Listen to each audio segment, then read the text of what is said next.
ബന്നയും അതേപോലെ സയ്യിദ് ഖുത്ബും അവരെല്ലാം ഉയർത്തിക്കൊണ്ടുവന്ന ഒരു ആശയം അതെന്തായിരുന്നു?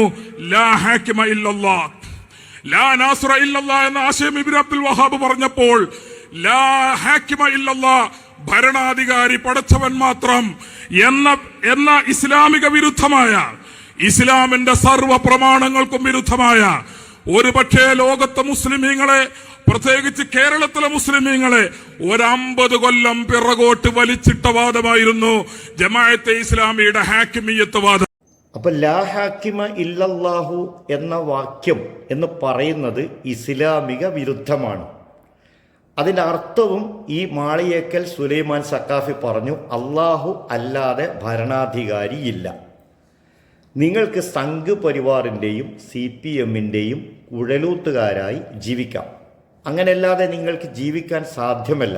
കാരണം നിങ്ങൾ ചെയ്ത ചില ദുഷ്കർമ്മങ്ങൾ കാരണമായി. അത് നിങ്ങളുടെ സ്വാതന്ത്ര്യമാണ്. പക്ഷെ അതിനുവേണ്ടി നിങ്ങൾ ഇസ്ലാമിനെയും മുസ്ലിങ്ങളെയും നിങ്ങൾ തന്നെ അംഗീകരിക്കുന്ന മഹാന്മാരെയും ഒറ്റുകൊടുക്കരുത്.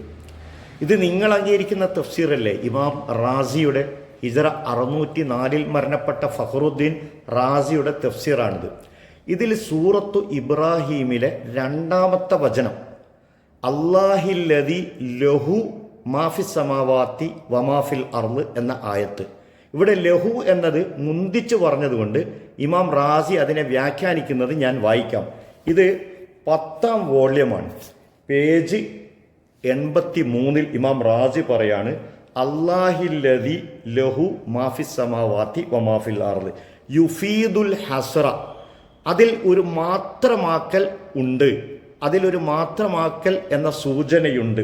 വൽ മഅന, അപ്പോൾ അതിൻ്റെ അർത്ഥം അന്ന മാഫി സമാവാത്തി വമാഫിൽ അർളി, ആകാശങ്ങളിലും ഭൂമിയിലും ഉള്ള എല്ലാം ലഹു അള്ളാഹുവിന് മാത്രമാണ്, ലാലി ഗൈരിഹി, അള്ളാഹു അല്ലാത്ത ആർക്കും അത് അവകാശപ്പെട്ടതല്ല.